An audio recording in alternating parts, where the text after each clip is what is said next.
സ്മൃതി ഈ ഈ ഹരിചന്ദ്രൻ കോട്ടിട്ടാൽ എങ്ങനെ ഉണ്ടാവും? ഹരിചന്ദ്രൻ കോട്ടിട്ടിട്ട് പറയാണ് ഞാൻ നല്ല ഹരിചന്ദ്രനാണ്. ഇത് ഹരിചന്ദ്രൻ്റെ കോട്ടല്ല, ഈ രഞ്ജിത്തിന് വീരപ്പൻ്റെ കോട്ടാണ് ഇട്ടിരിക്കുന്നത്. ഞാൻ ഈ രഞ്ജിത്തിനെ വളരെ ബഹുമാനിച്ചിരുന്ന ഒരാളാണ് 2020 വരെ. ഈ രഞ്ജിത്ത് എന്ന് പറയുന്നത് ഒരു മാന്യനായ സിനിമയ്ക്ക്, മലയാള സിനിമയ്ക്ക് നല്ല ഒരു സംഭാവന നൽകിയ ആളാണെന്നാണ് ഞാൻ വിശ്വസിച്ചു. അത് സത്യമാണ് താനും. ആ കാര്യത്തിൽ അദ്ദേഹം 100% വിജയമാണ്. മറ്റുള്ള ഭാഗത്ത്, ഈ സിനിമ ഒഴിച്ചിട്ടുള്ള ഭാഗത്ത് മുഴുവൻ 100% പരാജയം. ഇത്രയും പരാജയപ്പെട്ട ഒരു മനുഷ്യ വേറെ ഉണ്ടാവില്ല. ഒരു ഇൻ്റർവ്യൂ കണ്ടല്ലോ അല്ലേ, ന്യൂ ഇന്ത്യൻ എക്സ്പ്രസ്സിൻ്റെ ഇൻ്റർവ്യൂ കണ്ടാണ്. സിഗരറ്റൊക്കെ വലിച്ച് നമ്മുടെ കുന്തങ്കാലെ കയറി നിന്ന് ഷർട്ടിൻ്റെ ബട്ടൺസൊക്കെ വെച്ചിട്ട് മറ്റേ മാടമ്പി ഇരുന്നിട്ട് കഥ പറയുമല്ലോ. പഴയ പണ്ട് കാലത്തെ സിനിമയിലൊക്കെ ഉണ്ടാവും, ഭയങ്കര ചാരി കസേര കാലൊക്കെ തിരുമ്പി തരാൻ രണ്ടുപേരുണ്ടാവും. ആ സ്റ്റൈലിൽ ഇരുന്നിട്ട് എന്താ ഒരു ഗുണ്ടായിസ് സ്റ്റൈലിൽ ഇങ്ങനെ പറയുകയാണ്, ഭയങ്കര കഥ. ഇതൊക്കെ മലയാളികളുടെ അടുത്താണെന്ന് ഓർക്കണം. ഇതിനെന്താണ്, പണ്ട് ഞാൻ 27ാമത് ചലച്ചിത്ര ഈ അന്താരാഷ്ട്ര ചലച്ചിത്ര അക്കാദമീൻ്റെ പരിപാടിയിൽ പറഞ്ഞിട്ടുണ്ട്. എനിക്ക് വയനാട്ടിലൊരു വീടുണ്ട്. വീട് നോക്കാൻ ബാലകൃഷ്ണൻ എന്ന് പറഞ്ഞൊരാളുണ്ട്. അവിടെ ഈ ബാലകൃഷ്ണനാണ് കുറേ നാടൻ നായ്ക്കുട്ടികളെ വളർത്തുന്നത്.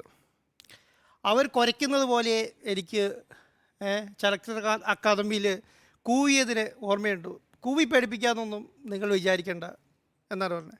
ഈ വയനാട്ടിലെ വീട് എനിക്ക് നല്ലതായിട്ട് അറിയാം. വീട് എങ്ങനെ ഉണ്ടായി എന്ന് എനിക്ക് നല്ലതായിട്ട് അറിയാം. ഏത് ലെവലിലാണ് ഇത് ചെയ്തിട്ടുള്ളതെന്ന് എനിക്കറിയാം.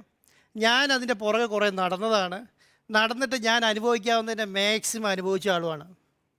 ഇതുപോലെ ഇത്രയും വൃത്തികെട്ട നാടകം കളിക്കുന്ന ഒരാളെ എൻ്റെ ലൈഫിൽ ഞാൻ കണ്ടിട്ടില്ല. ഇതെൻ്റെ അനുഭവമാണ്. ഫോറസ്റ്റ് ഭൂമി കയ്യേറി, സ്ഥലം കയ്യേറി, വീട് വെച്ച്, വീട്ടിൽ ആൾക്കാരെ നിർത്തി അവിടെ ചെയ്യാവുന്നതിൻ്റെ മാക്സിമം ഒരു ഫോറസ്റ്റ് ഭൂമിക്കകത്ത് ചെയ്യാവുന്നതിന് എന്തൊക്കെയുണ്ടാവും? രഞ്ജിത്തിനെ പോലെ ഒരാൾ ചെയ്യാവുന്നതിൻ്റെ ആഭാസരങ്ങൾ മുഴുവൻ കാണിക്കുന്ന ഒരാളാണ് ഈ രഞ്ജിത്ത്. ഇത് പുറത്തു വരുമെന്ന് വിചാരിച്ചിട്ട് രഞ്ജിത്ത് ബഹളി കൊണ്ട് ഓടിയൊരു സമയം ഉണ്ടായിരുന്നു. അതും എനിക്ക് നല്ല രീതിയിൽ അറിയാം. എൻ്റെ വീടിൻ്റെ അവിടുന്ന് ഒരു 10 കിലോമീറ്റർ അപ്പുറയാണ്, എനിക്കറിയാം. അപ്പം എന്നിട്ട് ഞാൻ അന്ന് ഇത് പറയണമെന്ന് വിചാരിച്ചതാണ്. കഴിഞ്ഞ ചലച്ചിത്ര അക്കാദമീൻ്റെ സമയത്ത് പറയാൻ എൻ്റെ അടുത്ത് അവസരം ഉണ്ടായിരുന്നില്ല. അതുകൊണ്ട് ഞാൻ പറയാതിരുന്നതാണ്. എൻ്റെ വയനാട്ടിലെ പട്ടികളുടെ കാര്യം പറഞ്ഞപ്പോൾ വേറെ ആൾക്കാർ വരാതിരിക്കാൻ പട്ടീനെ വളർത്തുന്ന ആളാണ്. രാത്രി അവിടെ നടക്കുന്ന ആഭാസരങ്ങളൊന്നും ആൾക്കാർ അറിയരുത്, അത് വന്നാൽ അറിയരുത്, അതിന് പട്ടീനെ വളർത്തുന്ന ആളാണ്. ആ കൊരയായിരിക്കും പുള്ളിക്ക് ഇപ്പോഴും ഓർമ്മ വരുന്നത്. അപ്പോൾ ഇതൊരു അവസരം, ഞാൻ ഈ അവസരം കറക്റ്റായിട്ട് മുതലെടുക്കാമെന്ന് കൂട്ടിക്കോട്ടെ.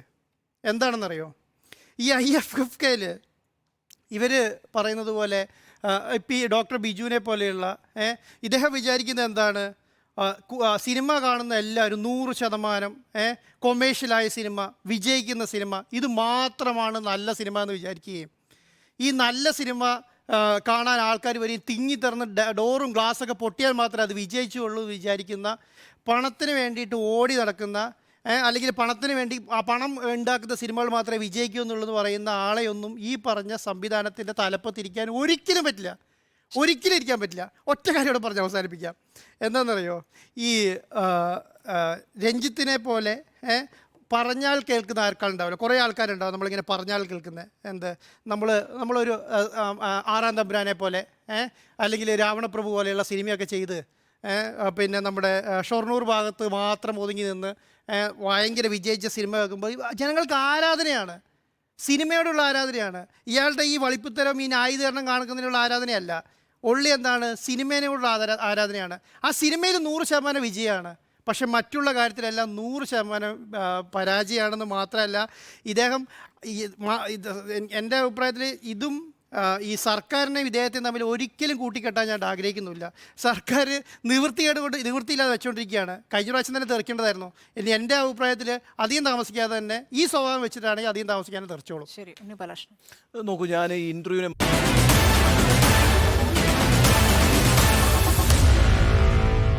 Meet the editors.